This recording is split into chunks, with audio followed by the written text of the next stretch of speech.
Hi guys, my blog में आपका स्वागत है। मैं पूरन लाल बौद्ध। आज 1 फरवरी गुरु रविदास जी की जयंती है। क्या कार्यक्रम कहां पर है, मैं आपको सभी बुद्धिजीवियों से रूबरू कराऊंगा। इससे पहले आप वीडियो को लाइक करें, कमेंट करें और शेयर करें। चलो, ये हैं सास बहू, जहाँ पर देख रहे हैं आप मेरे पीछे बहुत बड़ा कार्यक्रम है। यहाँ पर गुरु जी का भंडारा है। मेरे पीछे सभी समाज के सभी वक्तव्य दे रहे हैं। मैं अंदर नहीं जा सकते, बहुत भीड़ होने के कारण। बाकी हम कुछ अच्छी महिलाओं के जो वक्तव्य होते हैं, जो जागरूकता फैलाते हैं, महिलाओं को शिक्षा की ओर प्रेरित करते हैं, मैं उनके भाषण वक्तव्य भी दिखाऊंगा। वीडियो को लाइक करें, कमेंट करें, शेयर करें। संत श्रोमणी रविदास जी की जन्म जयंती की बहुत बहुत बधाइयाँ, अनंत शुभकामनाएं, मंगल कामनाएं। सर्वप्रथम विश्व को शांति का उपदेश देने वाले तथागत गौतम बुद्ध जी के चरणों में नमन करते हुए, महिलाओं के मुक्तिदाता, गांधी के प्राणदाता, विश्व रत्न, भारत रत्न, उच्च कोटि के ज्ञाता, समाज शास्त्री, अर्थशास्त्री, सिंबल ऑफ नॉलेज, भारतीय संविधान के निर्माता, बोधिसत्व परम पूज्य डॉक्टर बाबा साहेब भीमराव अंबेडकर जी के चरणों में कोटि कोटि नमन करते हुए, महिला शिक्षा के अग्रदूत ज्योतिबा फूले जी के चरणों में नमन करते हुए, महिला शिक्षा की क्रांति प्रथम महिला शिक्षिका माता सावित्री बाई फूले जी के चरणों में कोटि कोटि नमन करते हुए, बहुजन समाज के लिए अपने 4 बच्चों को कुर्बान करने वाली त्याग और समर्पण की मूर्ति माता रमाबाई जी को नमन करते हुए, बहुजन समाज में जन्मे समस्त संत महापुरुष वीरांगनाओं के चरणों में कोटि कोटि नमन करते हुए, आज के कार्यक्रम की अध्यक्षता कर रहे माननीय श्री श्याम सिंह चौहान जी को सादर नमो बुद्धाय, जय भीम। मुख्य अतिथि जी डॉक्टर विक्रम चौधरी जी, आपको भी सादर नमो बुद्धाय, जय भीम। मुख्य अतिथि श्री बाबू जी ओपी कौशिक जी, आपको भी सादर नमो बुद्धाय, जय भीम। आदरणीय मंच, यथासंभव आप सभी के नाम लेना संभव नहीं होगा। आप सभी मेरे आदरणीय हैं, आप सभी का मार्गदर्शन मुझे मिलता है।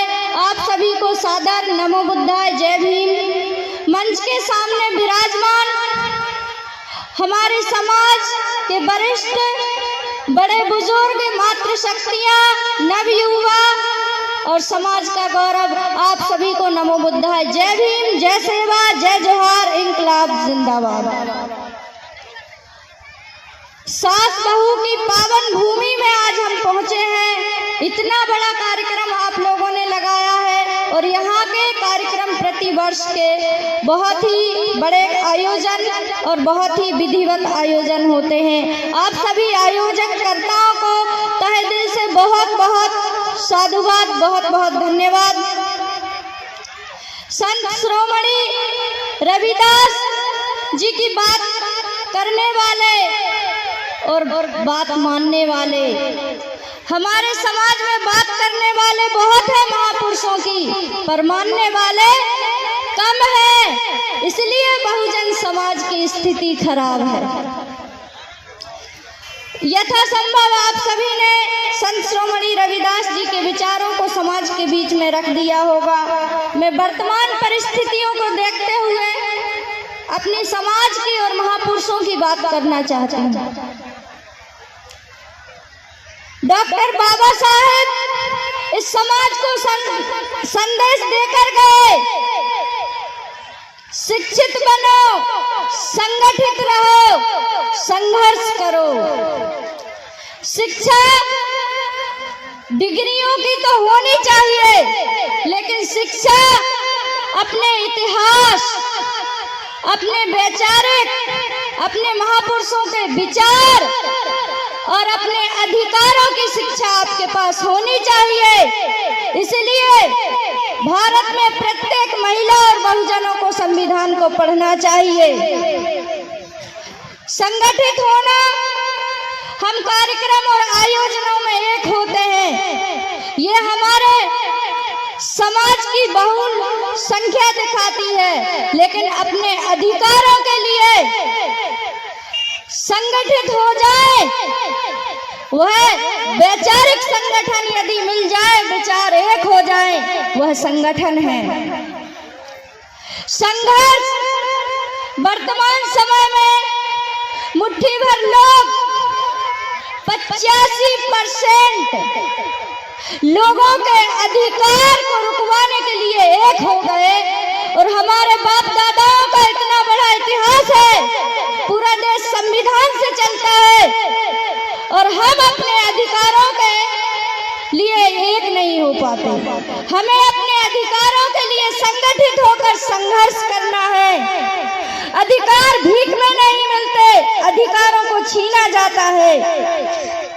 बहुजन समाज आज जयंतियां मनाता है, लेकिन हम मान्यवर दीना भाना को भूल जाए और मान्यवर कांसीराम को भूल जाए, तो ना तो ये बहुजन समाज एक हो सकता है और ना हम महापुरुषों की जयंती को मनाने का औचित रहेगा। मान्यवर दीना भाना ने अपना रोजगार कुर्बान कर दिया कि डॉक्टर बाबा साहेब की जन्म जयंती का सार्वजनिक और सरकारी अवकाश घोषित होना चाहिए। वो शुरुआत थी कि आज हम बड़े बड़े पंडालों में बैठकर जयंतियां मनाते हैं। बाबा साहेब भीमराव अंबेडकर ने इस समाज के लिए अपना जीवन कुर्बान कर दिया। आज हम अच्छे कपड़े, अच्छी गाड़ियां और अच्छे भोजन के पीछे मेरा समाज भागने लगा। थोड़ा सा बाबा साहब को अध्ययन कर लीजिए, एक बार एनिलेशन ऑफ कास्ट पढ़ लीजिए कि समाज सुधार सिर्फ कपड़े, गाड़ियां, विवाह समारोह और समाज में व्याप्त क्रूतियों तक समाज सुधार संभव नहीं है जब तक हम अपने समाज की शिक्षा, आर्थिक बेहतरी और सम्मान के लिए संघर्ष न करने, अपने सम्मान के लिए न लड़ने लग जाएं, यथासंभव वो कभी समाज में परिवर्तन नहीं हो सकता। समाज जब तक राजनीति में सक्षम न हो जाए, तो ये मान लीजिए कि समाज सुधार और समाज एक करने में कहीं कमी रह गई है।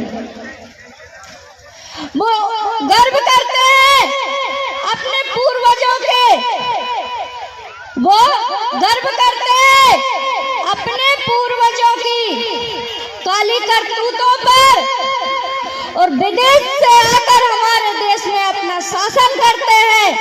जमा लिया है बहुजनों के सिर पर अपना डेरा और बहुजनों की मेहनत की कमाई पे भर लिया है अपनी तिजोरियां। इस बात को समझने के लिए आपको महापुरुषों के साहित्य को पढ़ना चाहिए। माता बहनों को विशेष अनुरोध है कि एक बार माता सावित्री बाई फूले को पढ़िए, एक बार माता रमाबाई अंबेडकर को पढ़िए, एक बार माता झलकारी बाई अंबेडकर को पढ़िए।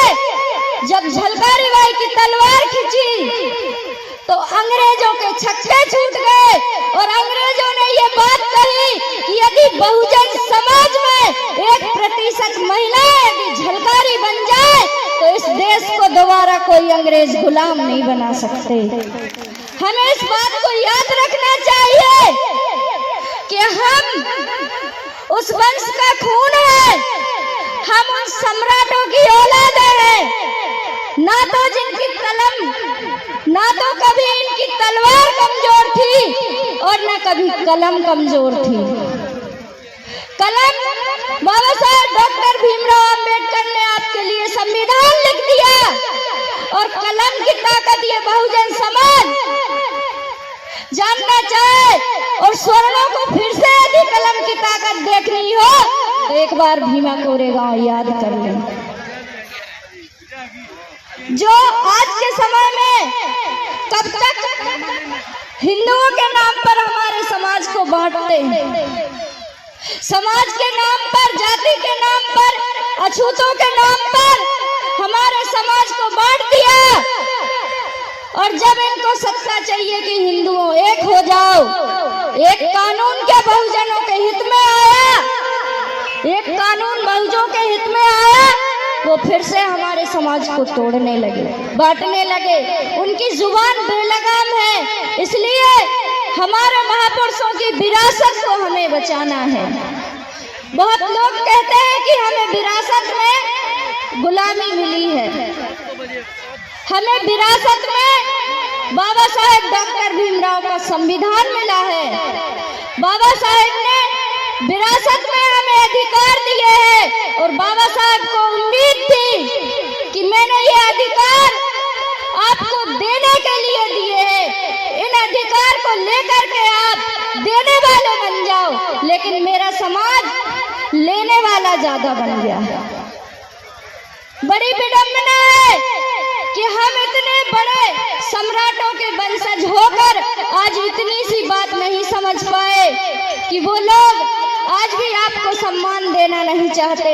वो लोग नहीं चाहते कि आप एक होकर बैठो, वो कभी नहीं चाहते कि माताएं बहनें शिक्षित बने, माताएं बहनें कॉलेज यूनिवर्सिटी में हो। लेकिन बाबा साहेब का संविधान है तो चपरासी से लेकर के राष्ट्रपति तक महिलाएं हैं। हमारे वर्ग में महिलाओं से यही कहना चाहती हूँ कि बेटे और बेटी में भेद ना करें, बेटियों को पढ़ने दें। अच्छी शिक्षा सबके लिए जरूरी है। और बाबा साहेब यही बात कह के गए थे कि शिक्षा वो शेरनी का दूध है जो जितना पिएगा उतना दहाड़ेगा। तो ये शिक्षा हमें वैचारिक शिक्षा लेनी है, अपने इतिहास को जानना है। जो कौम अपना इतिहास नहीं जानती वो कौम कभी इतिहास बना नहीं सकती। कुछ पंक्तियों के बाद मैं अपनी वाणी को विराम देना चाहूंगी। जो इस देश में जम के बैठे हैं उनके लिए है। अरे विदेश से आने वालों, अरे विदेश से आने वालों, क्यों झूठे इतिहास का दम भरते हो? बहुजनों के शोषण कर तुमने रियासतें बनाई हैं, बहुजनों पर अत्याचार कर तुमने अपनी कोठियां सजाई हैं। फिर क्यों अभागा होने का रोना रोते हो? तुम यह कहते हो, आजकल ट्रेंड चल रहा है जब से यूजीसी आया कि रियासतें लौटा दो। तुम यह कहते हो रियासतें लौटा दो। भारत का बहुजन कहता है हमें चंद्रगुप्त मौर्य सम्राट अशोक का शासन लौटा दो, हमें बुद्धि सी शांति करुणा और मानवता लौटा दो। जिसने मानवता को बांट दिया मनुस्मृति को तुम अपना ग्रंथ कहते हो। जिसने मानवता को बांट दिया मनुस्मृति को तुम अपना ग्रंथ कहते हो। सदियों से तुम्हारी जुबान बेलगाम थी, सदियों से तुम्हारी जुबान बेलगाम थी। बहुजनों के हित में एक गाइडलाइंस क्या आई? बहुजनों के हित में एक गाइडलाइंस क्या आई? तुम तो थर थर कांपने लगे। दान पर पलने वाले बराबरी से डरते हो। सदियों से दान पर पलने वाले तुम बराबरी से डरते हो। मनुपुत्रों, तुम बहुजन की बराबरी और तरक्की से डरते हो। हमारे दान पर पलने वाले मेरिट की बात करते हो। मनुपुत्रों, अपने ऊपर गर्व करने वाले, तुमने शासन किया है बांटकर, पर कब तक खैर बनाओगे? तुमने बांटकर शासन किया है, कब तक खैर मनाओगे? ये बिरसा फूले पेरियार अम्बेडकर के बारे से जब तक हमारे अधिकार की बात होगी एक हो जाएंगे। जब हमारे अधिकार की बात होगी हम एक हो जाएंगे। डॉक्टर बाबा साहेब भीमराव अम्बेडकर जी के चरणों में पुनः कोटि कोटि नमन करते हुए आप सभी ने मुझे बहुत ही